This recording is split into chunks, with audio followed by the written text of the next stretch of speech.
हमें आज छला जा रहा है। हमें सरकार नियमित क्यों नहीं करती है? लाइन चलाना होगा ना तो वो ऑनलाइन में लाइन नहीं चलेगा। जब महिला का डिलीवरी होगा ना तो ऑनलाइन में डिलीवरी नहीं होगा। जब तक एएनएम जीएनएम नहीं छुएगी, यहाँ बच्चा पैदा करने से पहले सरकार बनला बोले 2 लाख के कर्मचारी को नियमित करेंगे। अरे 10,000 के तो कर, तो कम से कम 5,000 के कर, नियमित कर दादा। हम तौर से रिक्वेस्ट कर रहे थे।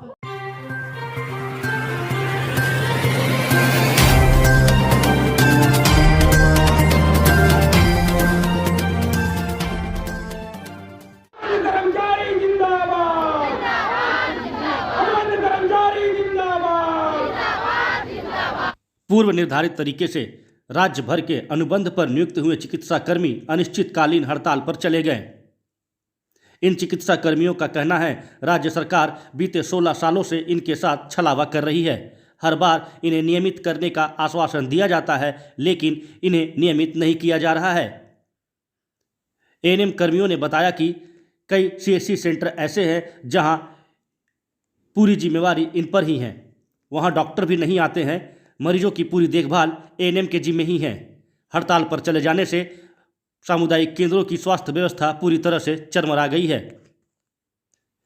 एएनएम कर्मियों ने बताया कि यदि सरकार अब भी इनकी बातें नहीं मानेगी तो आने वाले 24 जनवरी से सभी कर्मचारी आमरण अनशन पर चले जाएंगे। अस्पतालों में होना चाहिए, जहां हमारी स्वास्थ्य सेवाएं चलती हैं वहां पे होना चाहिए। बहुत दुख की बात है। मैं आम जनता से हाथ जोड़ के क्षमा चाहती हूँ कि आज हम आपको सेवा नहीं दे पा रहे। आपके सेवा से हम वंचित आपको हैं, लेकिन ये हमारी कमजोरी नहीं है, ये सरकार की कमजोरी। इस बात को समझिए।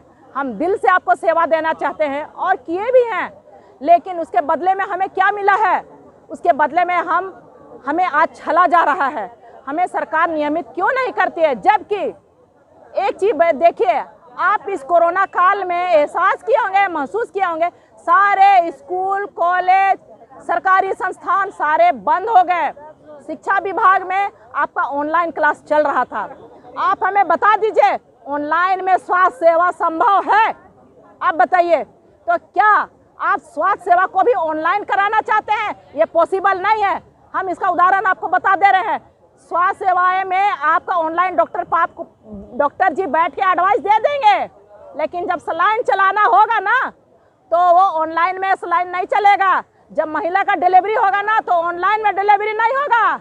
जब तक एएनएम जीएनएम नहीं छुएगी, यहाँ बच्चा पैदा नहीं होगा। तो आप उस चीज को समझिए। ये बात हम बोलना नहीं चाहते। ये बहुत दुख की बात है जो हमें ओपन बोलना पड़ रहा है। जो अस्पतालों में होना चाहिए ये नहीं होना चाहिए। बहुत शर्मिंदगी की बात है जो हमारे से बोलवाया जा रहा है। ये मंत्री की यहाँ के जो तंत्र है, यहाँ का जो सिस्टम है, उसके बाद है, उसके द्वारा ये कराया जा रहा है आज हमें। तो ये ऑनलाइन वाला जो सिस्टम है ना, वो और विभाग में आप चलाइए, लेकिन स्वास्थ्य विभाग में मत चलाइए। अगर आपकी महामारी अगर आती है तो आप हर विभाग को बंद कर सकते हैं, लेकिन स्वास्थ्य विभाग बंद नहीं कर सकते हैं। अगर स्वास्थ्य विभाग बंद हो जाएगा तो कोरोना का हाल आप देख चुके हैं। कोरोना अभी गया नहीं है, ये गया नहीं है, ये फिर आएगा और उसका छोटा रूप बड़ा रूप हर समय के दौरान आ रहा है और हम सेवा दे रहे हैं। तो आप दादा हेमंत दादा, माननीय मुख्यमंत्री जी से हम आग्रह करते हैं कि हमें और इंतजार ना कराएं, हमारी अग्नि परीक्षा आप ना लें। आप हमारे कामों को देखिए, हमारे अचीवमेंट को देखिए और हमारा नियमितीकरण कीजिए। आज झारखंड आप कोरोना मुक्त करके न्यूज में निकाल दिए। सारा उनका जो प्रोटोकॉल था उसको हटा दिए। कैसे हटाए? हमारी बदौलत। हमने राज्य को सेवा दिया, हमने कोरोना से मुक्त किया। लाखों आज हम जनता को वैक्सीनेशन किए। किसके बदौलत? आज ठोकते हैं आप केंद्र में कि हमारा राज्य वैक्सीनेटेड। ऑनलाइन में हुआ वैक्सीनेशन? आप हमें बताएं। ऑनलाइन में वैक्सीन हुआ? नहीं, ऑफलाइन में हुआ। और हम एक एक मरीज के साथ संपर्क में आने के बाद हम उनको वैक्सीनेटेड किए, उनको वैक्सीनेशन दिए और आज आपकी जनता सुरक्षित है। तो दादा हम आपसे हाथ जोड़ के विनती करते हैं, रिक्वेस्ट करते हैं कि आप हमको नियमित कीजिए। जिस तरह 2014 में आपका इच्छा शक्ति से उन्हें नियमित किया, उस तरह से हमें नियुक्त कीजिए। सेवाएं हैं उनका, हर स्वास्थ्य सेवाएं उनका दायित्व है। जो दायित्व नहीं भी है ना, वो भी हम कर रहे हैं, वो भी हम कर रहे हैं। आप सरकार की जो योजना चलती है ना, जो योजनाएं चलती है, हमें बताइए अंतिम छोर तक चलता है? केवल ये आपका मंत्री विधायक का भाषण में रहता है। हमारी योजना अंतिम व्यक्ति तक, ये अंतिम व्यक्ति तक पहुंचने वाला कौन है? एएनएम, जीएनएम, एलटी, फार्मासिस्ट, ये अंतिम व्यक्ति तक हम पहुंचते हैं वैक्सीन बॉक्स ढो के। आज राज्य के जितने भी बच्चे हैं जो इम्यूनाइज होते हैं, वो कैसे होते हैं? हमारी बदौलत होते हैं। ये तो मैं आग्रह करती हूँ कि आप लोग हड़ताल पे हैं, तो अस्पताल में क्या व्यवस्था ठप हुई होगी? कैसे काम? पूरी तरह चरमरा गई है, पूरी तरह। लेकिन सरकार इतनी मगरूर है कि वहाँ अभी क्या कर रही है? दूसरा ऑप्शन खोज ली है, आउटसोर्सिंग में कर्मचारियों को बहाली ले रही है।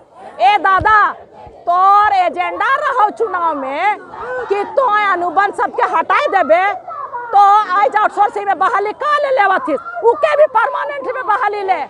तो कहले कि हम अनुबंध के बंद कर देबो, तो काहे ले? यहाँ नियमित नियुक्ति कर। तोर सरकार आने से पहले सरकार बनला बोले 2 लाख कर्मचारी को नियमित करेंगे। अरे 10,000 के तो कर, तो कम से कम 5,000 के कर, एको विभाग के तो कर। लेकिन का लेने करत हिस दादा? तोर का मजबूरी हो? हाँ, सब मजबूरी के तो समझत, यहाँ पेट काट के तोर हम सेवा करत ही यहाँ पर, तो इके मजबूरी समझ। हमार छुआ पुता, हमारी बहन के छुआ पुता का से पढ़तो? तोर स्कूल भी तो नहीं हो, हुआ कर भी तो व्यवस्था ठप हो, तो हमार छुआ कहाँ जाता? तो दिल्ली के सरकार के देख, स्वास्थ्य के क्षेत्र में बहुत काम कर लो, उड़ीसा के देख, बिहार के देख, सब वहाँ परमानेंट कर दिलो। झारखंड में काले सौताला व्यवहार करत थी, हमका नियमित कर दादा, हम तौर से रिक्वेस्ट करत थी। जब एएनएम हड़ताल पर है तो स्वाभाविक है कि व्यवस्था तो चरमराएगी। लैब का लैब टेक्नीशियन, वैक्सीन करने वाली एएनएम आज धरने पर है, तो आप वहाँ किससे काम करा रहे हैं? आप जो एएनएम सप्ताह में, महीने में अपने क्षेत्र में वैक्सीनेशन करती है, आज एक संस्था में अगर 100 एएनएम है तो वहाँ 70 एएनएम अनुबंध पर कार्यरत है, 4 एलटी है तो वहाँ 3 एलटी अनुबंध पर कार्यरत है। तो महाराज कौन सेवा दे रहा है? जब 70% एम्प्लॉय हड़ताल में होंगे तो सिस्टम कहाँ से चलेगी? ऐसे भी पीएचसी और सीएचसी सेंटर है जहाँ पर सिर्फ एक जो अनुबंध में एएनएम कर्मी है, उनके भरोसे वो पूरा सीएचसी चल रहा है। यहाँ तक कि चिकित्सक भी नहीं आते हैं। कहाँ तक सच्चाई है इस बात पर? जी हाँ, ये बात बिल्कुल सच है कि अगर एचएससी लेवल पर देखा जाए तो एक एएनएम ही वहाँ उस क्षेत्र में जितने भी पॉपुलेशन है उनका जो भी कार्य होता है, चाहे ओपीडी का कार्य हो, वैक्सीनेशन का काम हो, या जो अभी डेली नए नए कार्यक्रम चल रहे हैं, उन सभी का संपादन एएनएम करती है। तो लगभग सभी सेंटरों में ताला लटका हुआ है और वैक्सीनेशन काम तो लगभग 90% बाधित है। हमारे अनुबंध कर्मियों की संख्या लगभग 8,000 है। राज्य भर में ये संख्या? राज्य भर में 8,000 है। और आज यही नहीं, राज्य के 24 जिला मुख्यालय में अनुबंध कर्मी सिविल सर्जन कार्यालय पे बैठकर शांतिपूर्वक धरना दे रहे हैं। ये शांतिपूर्ण धरना चलता रहेगा या फिर आगे की और भी रणनीति है?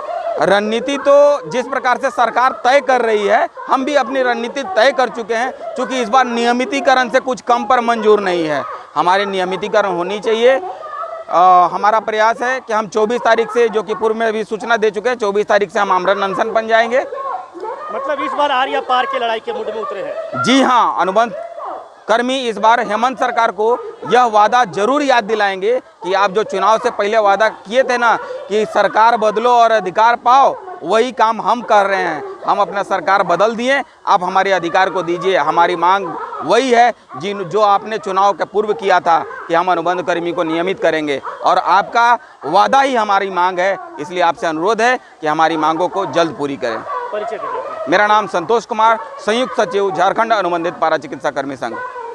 लोग 3 एलटी हैं एचएससी में, सीएससी में 3 एलटी है, जिसमें 1 नियमित है और बाकी 2 हम लोग अनुबंध में। तो मलेरिया, कालाजार, टीबी, ये सारी जांच हम लोग करते हैं। आज सब अनुबंध कर्मी हड़ताल पे बैठे हुए हैं, वहाँ का स्थिति बहुत बुरा होगा। या तो गलत सलत कुछ कर सकते हैं, उसका जिम्मेदार तो मैं नहीं हूँ।